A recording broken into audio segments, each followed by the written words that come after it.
Policy बाजार पर 1 करोड़ रुपए का टर्म लाइफ इंश्योरेंस केवल 450 रुपए महीने से शुरू। वाह! कांग्रेस की भारत जोड़ो यात्रा से जो फिर से एक ब्रेक के बाद आरजू शुरू होने जा रही है और 25 दिसंबर से 2 जनवरी तक का ये ब्रेक था और इस ब्रेक के बाद आज एक बार फिर उसी जोश के साथ यात्रा शुरू हो रही है। गाजियाबाद में प्रवेश करेगी ये यात्रा सुबह करीब 10 बजे लाल किले के पास यमुना बाजार के हनुमान मंदिर से शुरू होगी और फिर वहां से शास्त्री पार्क, गोकुलपुरी होते हुए वजीराबाद रोड होते हुए यूपी के गाजियाबाद में प्रवेश कर जाएगी। बिल्कुल, तो अब भारत जोड़ो यात्रा जो है देश के सबसे बड़े प्रदेश उत्तर प्रदेश में दाखिल होने जा रही है।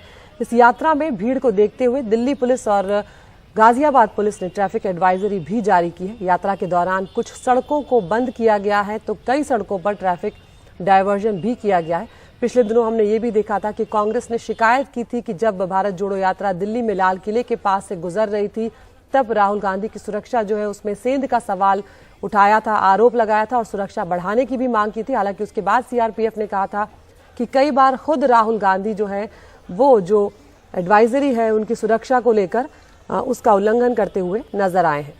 हमारे साथ हमारे सहयोगी सौरभ शुक्ला जुड़ रहे हैं इस वक्त।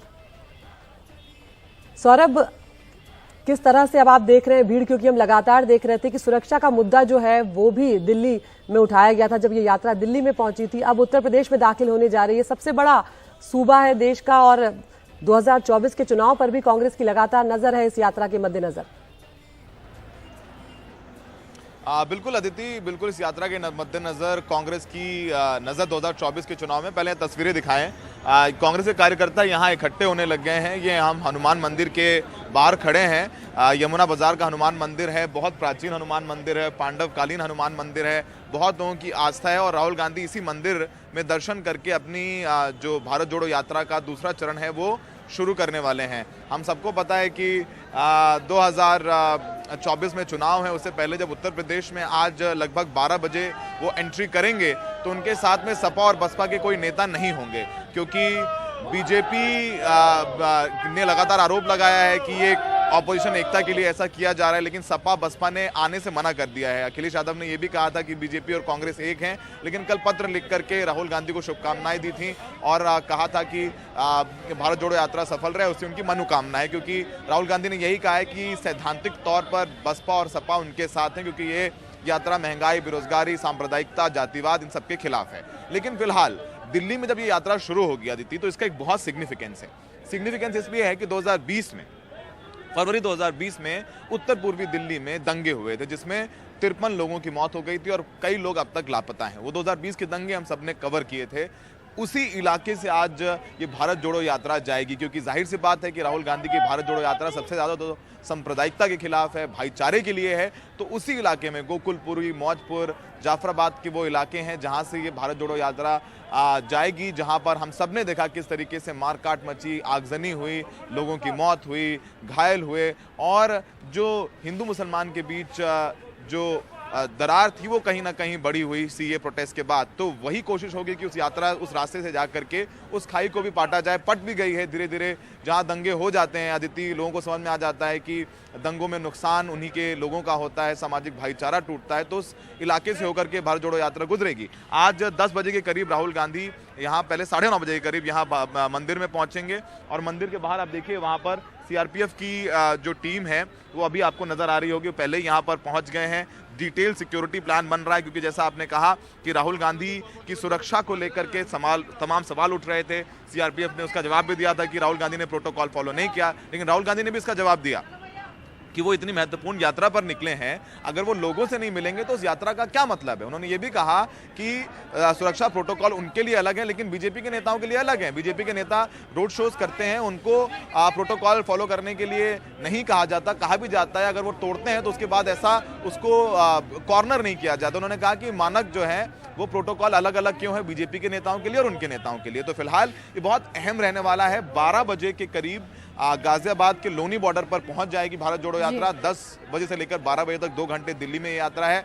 और फिर गाजियाबाद से पहुंचेगी बागपत, जहां पर आज रात का विश्राम है। फिर बागपत से शामली और पानीपत, यानी 5 तारीख तक ये यात्रा उत्तर प्रदेश में रहेगी और फिर ये पानीपत हरियाणा वापस पहुंच जाएगी। फिर पानीपत करनाल होते हुए आगे यात्रा जाएगी। लेकिन अदिति, देखने वाली बात ये होगी कि उत्तर प्रदेश में इस यात्रा से किस तरह की तस्वीरें सामने आती हैं, क्योंकि एक तो उत्तर प्रदेश में योगी सरकार है, दूसरा अखिलेश यादव जो समाजवादी पार्टी के अध्यक्ष हैं, उन्होंने भी कहा था कि भारत जोड़ो यात्रा से मुझे न्योता नहीं दिया गया है, उन्होंने नाराजगी जाहिर की थी।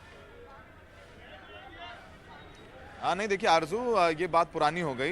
कल लेटर लिखा अखिलेश यादव ने राहुल गांधी को, उन्होंने कहा कि उन्हें राहुल गांधी का पत्र मिला है, उसके लिए बहुत धन्यवाद और भारत जोड़ो यात्रा में उन्हें निमंत्रण देने के लिए बहुत बहुत शुक्रिया। उन्होंने अपनी जो शुभकामनाएं हैं वो भी राहुल गांधी को दी हैं। जब उन्होंने ये बयान दिया था तब तक उनको लेटर ये रिसीव नहीं हुआ था। जब लेटर रिसीव हुआ तो कल अखिलेश यादव ने भी पत्र लिख करके राहुल गांधी को शुभकामनाएं दी हैं।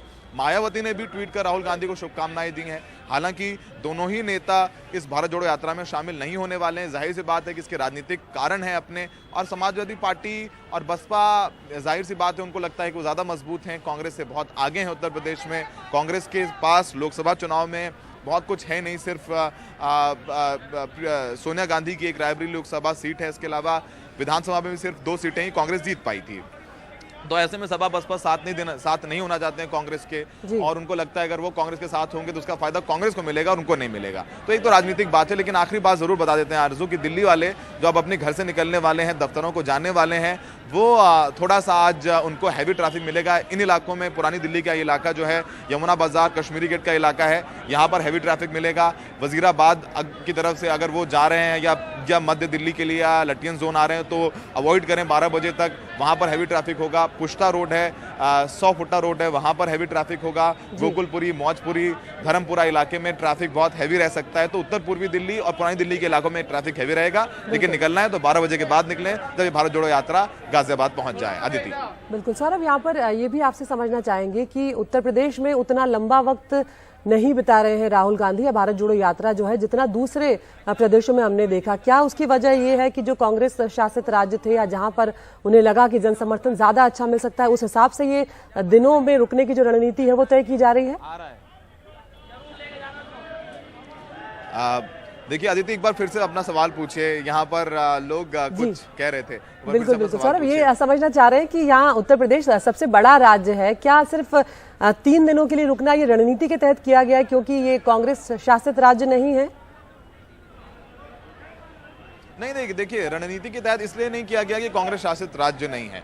देखिए वैसे तो हरियाणा भी कांग्रेस शासित नहीं है, लेकिन हरियाणा में बहुत दिन बिता रहे हैं राहुल गांधी। मध्य प्रदेश नहीं था, मध्य प्रदेश में लगभग 10 से ज़्यादा दिन गुजारे हैं। लेकिन उत्तर प्रदेश में देखिए कांग्रेस को लगता है कि उसके प्रोस्पेक्ट्स जो हैं बहुत ज़्यादा ब्राइट नहीं है। लेकिन उत्तर प्रदेश में भी पश्चिमी यूपी से ये यात्रा जारी है। बहुत अहम बात कह रहा हूँ, ये पश्चिमी यूपी का भी वो इलाके हैं जो कि दंगा प्रभावित थे 2013 में। मुजफ्फरनगर, बागपत का और बड़ौद का वो इलाका है जहां पर दंगों का प्रभाव था, तो भी वो इलाके हैं। लेकिन सांकेतिक तौर पे ही सही 3 दिन के लिए उत्तर प्रदेश से यात्रा गुजर रही है। पहले लग रहा था कि शायद नहीं गुजरेगी, लेकिन ये रूट मैप बना है। लेकिन मजबूत बहुत ज़्यादा कांग्रेस है नहीं उत्तर प्रदेश में, तो यही एक वजह है कि कांग्रेस को पता है, राहुल गांधी को ये पता है कि उत्तर प्रदेश में बहुत ज़्यादा लंबी यात्रा निकालने का कुछ बहुत ज़्यादा राजनीतिक फायदा नहीं मिलने वाला है। वैसे कांग्रेस के नेता यही कहते रहते हैं कि यात्रा राजनीतिक नहीं है। ऐसा तो है नहीं कि इस यात्रा के बाद राहुल गांधी और कांग्रेस चुनाव नहीं लड़ेगी। जाहिर सी बात लड़ेगी, तो अपने राजनीतिक फायदा नुकसान भी देखते हैं। हरियाणा में प्रोस्पेक्ट्स अच्छे हैं, मध्य प्रदेश में अच्छे हैं, राजस्थान में अच्छे हैं, तो वहाँ पर यात्रा को ज़्यादा दिन दिया गए हैं। और यूपी में जैसा बताया कि विधानसभा में सिर्फ 2 सीटें जीती, लोकसभा में 1 सीट है। तो ऐसे में उत्तर प्रदेश को ऐसा लगता है रणनीति के तहत थोड़ा कम दिन दिए गए हैं, क्योंकि राजनीतिक तौर पर कांग्रेस बहुत ज़्यादा मजबूत नजर नहीं आती। बिल्कुल।